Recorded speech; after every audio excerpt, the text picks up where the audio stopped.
Good morning, grade twos.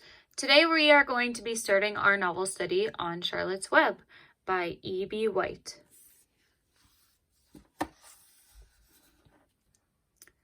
Chapter 1, Before Breakfast. "Where's Papa going with that axe?" said Fern to her mother as they were setting the table for breakfast. "Out to the hog house," replied Mrs. Arable. "Some pigs were born last night." "I don't see why he needs an axe," continued Fern, who was only 8. "Well," said her mother, "one of the pigs is a runt. He's very small and weak, and it will never amount to anything. So your father has decided to do away with it." "Do away with it?" shrieked Fern. "You mean kill it, just because it's smaller than the others?" Mrs. Arable put a pitcher of cream on the table. "Don't yell, Fern," she said. "Your father is right. The pig would probably die anyway." Fern pushed a chair out of the way and ran outdoors. The grass was wet, and the earth smelt of springtime. Fern's sneakers were sobbing by the time she caught up with her father. "Please don't kill it," she sobbed. "It's unfair." Mr. Arable stopped walking. "Fern," he said gently, "you'll have to learn to control yourself." "Control myself?" said Fern. "This is a matter of life and death, and you talk about controlling myself?" Tears ran down her cheeks, and she took hold of the axe and tried to pull it out of her father's hand. "Fern," said Mr. Arable, "I know more about raising a litter of pigs than you do. A weakling makes trouble. Now run along." "But it's unfair," cried Fern. "The pig couldn't help being born small, could it? If I had been born very small at birth, would you have killed me?"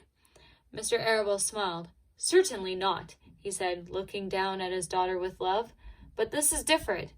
A little girl is one thing. A little runty pig is another." "I see no difference," replied Fern, still hanging on to the axe. "This is the most terrible case of injustice I've ever heard of." A queer look came over John Arable's face. He seemed almost ready to cry himself. "All right," he said. "You go back to the house, and I will bring the runt when I come in. I'll let you start it on a bottle like a baby. Then you'll see what trouble a pig can be." When Mr. Arable returned to the house half an hour later, he carried a carton under his arm. Fern was upstairs changing her sneakers. The kitchen table was set for breakfast, and the room smelt of coffee, bacon, damp plaster, and wood smoke from the stove. "Put it on her chair," said Mrs. Arable. Mr. Arable set the carton down at Fern's place. Then he walked to the sink and washed his hands and dried them on the roller towel. Fern came slowly down the stairs. Her eyes were red from crying. As she approached her chair, the carton wobbled and there was a scratching noise. Fern looked at her father, then she lifted the lid off the carton. There inside, looking up at her, was the newborn pig. It was a white one. The morning light shone through its ears, turning them pink. "He's yours," said Mr. Arable, "saved from an untimely death, and may the good Lord forgive me for this foolishness." Fern couldn't take her eyes off the tiny pig. "Oh," she whispered, "oh, look at him. He's absolutely perfect." She closed the carton carefully. First she kissed her father, then she kissed her mother, then she opened the lid again, lifted the pig out, and held it against her cheek. At this moment her brother Avery came into the room.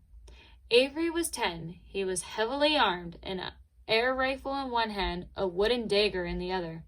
"What's that?" he demanded. "What's Fern got?" "She's got a guest for breakfast," said Miss Arable. "Wash your hands and face, Avery." "Let's see it," said Avery, setting his gun down. "You call that miserable thing a pig? That's a fine specimen of a pig. It's no bigger than a white rat." "Wash up and eat your breakfast, Avery," said his mother. "The school bus will be along in half an hour." "Can I have a pig too, Pop?" asked Avery. "No, I only distribute pigs to early risers," said Mr. Arable. Fern was up at daylight, trying to rid the world of injustice. As a result, she now has a pig. A small one, to be sure, but nevertheless a pig. It just shows what can happen if a person gets out of bed promptly. Let's eat.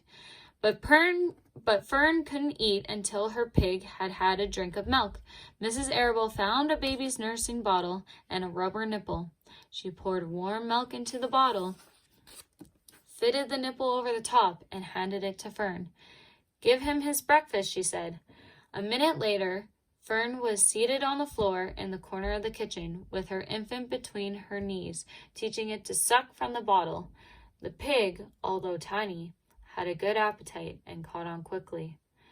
The school bus honked from the road. "Run!" commanded Mrs. Arable, taking the pig from Fern and slipping a donut into her hand. Avery grabbed his gun and another donut.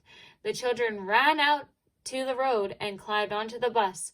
Fern took no notice of the others on the bus. She just sat and stared out the window, thinking what a blissful world it was and how lucky she was to have an entire charge of a pig.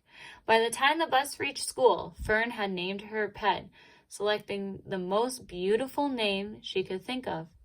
"Its name is Wilbur," she whispered to herself. She was still thinking about the pig when the teacher said, "Fern, what is the capital of Pennsylvania?" "Wilbur," replied Fern dreamily. The pupils giggled and Fern blushed. And that's chapter 1.